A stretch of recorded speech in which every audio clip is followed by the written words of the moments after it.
Everyone, welcome to the Panic Button. I'm Nina. I'm irrelevant. So today, we're going to talk about how even liberal women are uncomfortable with men in their bathrooms. And we're going to watch this video. Oh, well, I mean, fair enough. Wasn't aggressive or anything. So I'm just minding my own business, and I'm washing my hands, I'm done, I finished, and then I get ready to walk out of the bathroom, and I get that fight or flight feeling. I'm like, well, shit. Do I respectfully say something, or do I just walk out of the bathroom and pretend like nothing ever happened? And at this point, I even though I wanted to, I didn't even feel like I had a right to say anything. Like, I didn't want to come off as offensive or rude or hurtful or criticizing this person. But this man just walked in the women's bathroom because he thought he was and thought it was normal. So, my phone almost fell. So, I just very respectfully, he was like in his early 40s. I looked at him and I just go, hi, excuse me, I'm not sure if you realized before you walked in, but this is the women's bathroom. And I tried to be as nice as I could. This guy looks at me up and down and he goes, oh, so you're one of those. One of what? One of what? So I'm just standing there and I'm just like, oh my God. So I just look at him and I'm Imagine if you were to do the same thing to him. Oh, you're one of those. I don't think that would have worked out so well for her, don't you think? Pull out your phone, call the cops. Oh, you're one of those. Oh, you're one of those. Yeah, it's funny because she's like, I had that fight or flight feeling. Well, that's an inherent trait that women have because men have attacked women since the earth has existed and people have been walking on it. It also is just like, if any person, man or woman, were to walk into a room and see someone 2 feet taller than them, say that they belong in that space, you'd probably be like, I don't know about that.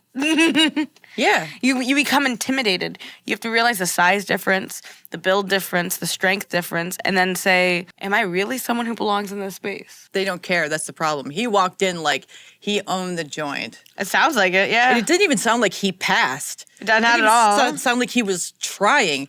So guys are allowed to just willy-nilly walk into the bathroom. We were saying, and have been saying all along, that we don't want biological men in our bathroom because we feel unsafe with biological men in our bathrooms, whether they identify as trans or not. And someone like Bram Palumbo would say, well, if you stop trans women from coming into your bathroom, that doesn't stop the bad guys from coming into your bathroom. It gives them a harder time trying to get into our spaces. If it wasn't so normalized, this guy would have been getting eyes walking into the women's restroom too. He probably was, but they're not allowed to say that. And so the only person who's making a video was her, when I'm sure a lot of people were like, is that guy going in the... Okay.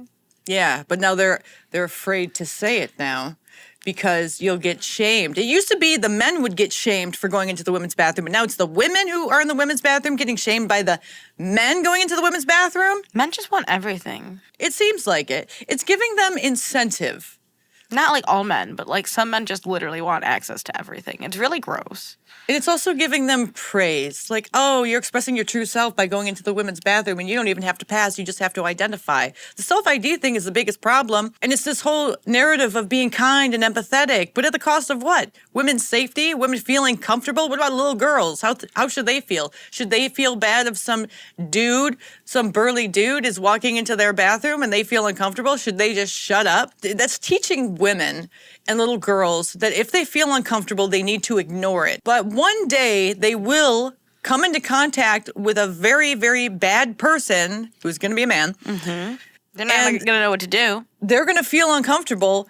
And they're going to tell themselves, oh, I forgot, I'm supposed to be empathetic and stuff because, this poor person. And they're going to get attacked one day. Mm-hmm. And it's all going to be because of this entire rhetoric and trying to retrain women and how to feel and how to think. It's going at the expense of women's and little girls' safety. You're trying to retrain them to not have that sixth sense, which tells them that something is wrong and I need to get out of here. I understand that some trans women are going to end up using the women's restroom.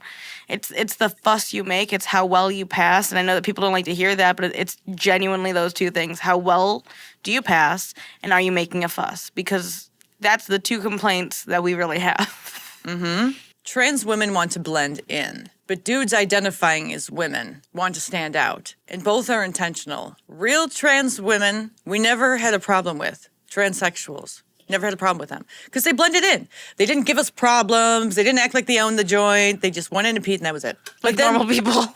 But then somewhere along the line, when self-ID came to be a big thing, and then we have to be empathetic, then anyone who's anyone could just walk into the little girl's room or the women's room. Like we saw that one video of that dude. It was like a very overweight dude. And it looked like a children's softball game, and he was wearing shorts and a bikini top, and he was trying to go into the women's bathroom, and people yelled at him. Filmed him and yelled at him. Now, should we be empathetic towards that man? Some people would say yes, because he's living his truth. He's just a trans woman. But how do we know? How do we know who's a bad actor and who's a good actor? We just have to buy in that they're all good actors? Or can we have some sort of standard so we know who's actually transsexual and who's just pretending in order to get away and take advantage of other people? So gross. So gross. You're right. So I just look at him and I'm like, you know what? Sorry. Never mind. Have a good one. Walked out of the bathroom. Here I am. I'm not posting this video to make this into a debate or make it political.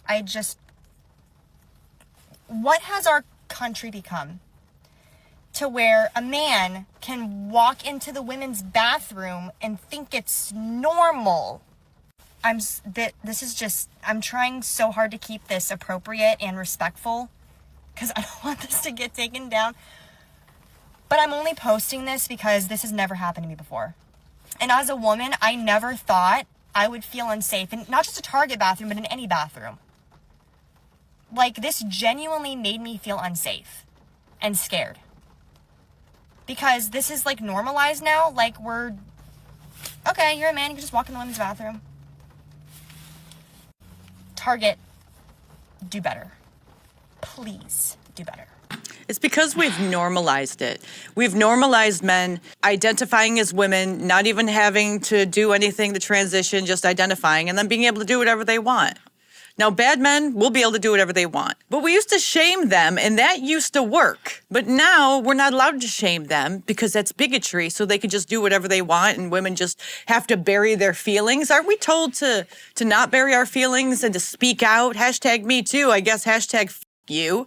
Shut up and sit down. The men are in the room. They're just identifying as women now. That's kind of crazy, don't you think? Oh, I definitely think. I don't think that you can blame Target for this one, though, hun. Right at the end there when she's like, Target, do better.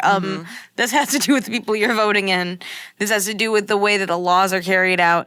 And at the end of the day, what's Target? Target can't even defend themselves if they're getting robbed. Target's not going to do anything about the bathroom situation. It's your law enforcement. It's your local elected government. That's who you have to talk to. I'm sorry, but at Target sells shit. They don't control the bathrooms. Yeah. Look at Tim McBride, the king of the bathrooms, the king of the women's bathrooms, that is, sitting there and preaching about how we need to accept these trans people in our bathroom. Look, why don't you look at Tim McBride, Sarah McBride, whatever you want to call McBride, and then maybe vote differently, because Target's not the problem here. Target is doing what Target thinks you want done. There was someone else that I was watching, and they were talking about how they were going into an elevator, and the elevator doors opened, and they just saw a dude in there alone. And she got the feeling, I'm not feeling comfortable with that. I'm not going to go into that elevator. And the doors closed. Now, did she dodge a giant bullet? Probably. Because women have a sixth sense. We've been listening to this voice, and it has kept us safe for so many years. So many years. And now they're trying to erase it. They're trying to recondition us to be so empathetic, but to our own detriment. Because men can be empathetic, but at least they can physically take other men to a degree. Women, we don't have a shot in hell. So if we're being empathetic to a man, we have to believe, like faith in Jesus, that he's a good person, and he doesn't have bad intentions. He's not trying to shove the phone underneath the stall and take a photo of us peeing or, like creepy stuff like that. And men do that. We can't just say no man who identifies as a woman is never going to do that, because that's just acting crazy. That's thinking insane to your own detriment, and to whatever little girls are around you that you take care of, that are your children or your children's children or your friends' children. Like, if they have a bad feeling, you can't say, no, honey. You have to be nice. You have to understand these are marginalized people. They want us to dismiss it so that we're not paying attention. Yes. But isn't that what they've been, like, Hollywood did that all the time. It's like, shut up. I know he's looking up your skirt, but if you want to get that job. I think that people are always But now it's empathy. People are always going to use that kind of tactic to manipulate people emotionally. Yeah, but this is that's it. Manipulation. It's manipulating women to tell them to stop. Stop thinking and start listening and behaving how I tell you to behave. Don't listen to that internal voice. Just wonder what the fucking end game of it all is. The end game is the patriarchy. As Bridget Fedesi always says, patriarchy so crafty. Yeah, so crafty. You're actually erasing thousands of years of instincts that have been embedded and honed.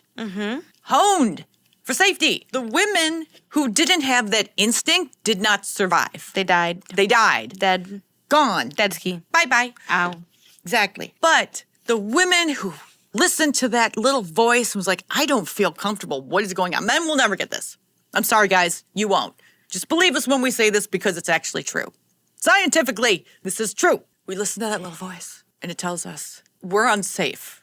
There's like a wolf in the hen house. We need to remove ourselves from this space. It could even be someone that you kind of know or have seen around, but it doesn't matter. That instinct, it's there for a reason. Yeah, you use it to protect yourself. Yes, that's how we survive. That's how we've survived. Empathy, what does empathy do for us? Instead of listening to that voice and being empathetic, what does that do for us? How does that help us? I don't know. I don't know either.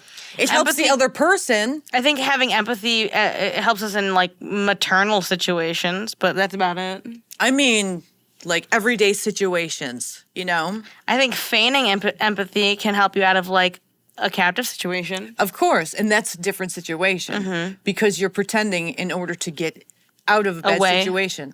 You're using what you've learned in order to get out of bad situations. And maybe that's why, because women have historically been in bad situations, and so they've always had to pretend that they understood to get by. Look at how housewives were treated before. That's true. Or when the creepy guy is following you down the street and he's saying, hey, you got a boyfriend? And you say yes. Because you know that'll make him leave you alone. I got asked the other day if my boyfriend cared that I smoked. And I was like, oh, he loves it. It's better that way. Yeah, because a man will be more afraid of the boyfriend. If you say you have a girlfriend, they'll be like, oh, yeah? It's also like a baiting question. Every time a man asks you something like that, it's because they want to hear, I don't have a boyfriend, or whatever the case is. And especially when they're inflicting the male counterpart, that's when you just want to tell them what they want to hear, which is, yes, I have a boyfriend, get the f*** away from me. Mm-hmm. Yep. Now, there are some transsexuals out there, some people in the LGBTQ who understand this, who are on our side of things. Sky Vitretti, right? Perfect example of someone who gets it. But even the gays and lesbians, a lot of them don't freaking get it. Or the transsexuals, some of them don't get it. It's like, if you've ever been in that situation, you might have a clue of what it's like. But if you haven't, you're just dismissing how we feel in order to make someone else feel better. I guess. We have separate bathrooms for a reason. Yeah, because this binary world that you guys are inflicting upon everyone. Yes. Now, they will say, well, in England, they have gender-neutral bathrooms, and they don't have problems. Yes, they do. They get stabbed all the time, and now they want to ban kitchen knives. Did you hear about that? Mm-hmm. They're like, maybe we should ban kitchen knives. We don't need a pointy knife to cut vegetables. We have women's sports for the safety of women and also to give them opportunity. Mm-hmm. We have women's bathrooms and locker rooms for safety reasons, because I think we all know that the most dangerous species is a human male. Okay, let's just get that out in the open. Human males are very dangerous individuals, especially... They can be. Yes, they can be, especially to women. And how we've survived is on the instinct. And having laws and rules that separate us from the men when we are in intimate, vulnerable situations. And if we're in a vulnerable spot and a man comes in who is identifying as a woman, what is more safe for that woman? To blindly believe that he has good intentions, or if we feel that instinct to get out of the situation? Historically, just feel your instinct to get the f*** out. Exactly. I don't understand how people don't get this. You know, you're being so empathetic to the man who identifies as a woman, but you disregard how we feel all the time, altogether. How is that pro-woman? It's not. It's pro whatever is active right now. Exactly. And I think it's a bunch of bullshit. Bunch of baloney. Yes. You have anything else to say? I mean, if this chick was a liberal, she's not going to be for long. Right. She might be a liberal. She might not be. She might be in the middle. She's a little empathetic, so I'm assuming she might be a little bit more left. Anyways. What do you guys think? Let us know in the comments below. And join our membership so we can keep speaking out and keep this channel going and fighting the good fight on behalf of women They say we fight. and little girls. It's a great fight. The biggest fight that I've ever fought. Yeah. Such a huge fight. People look at me, they say, Mr. President, that's the biggest fight I've ever seen. And I say, yeah, it is.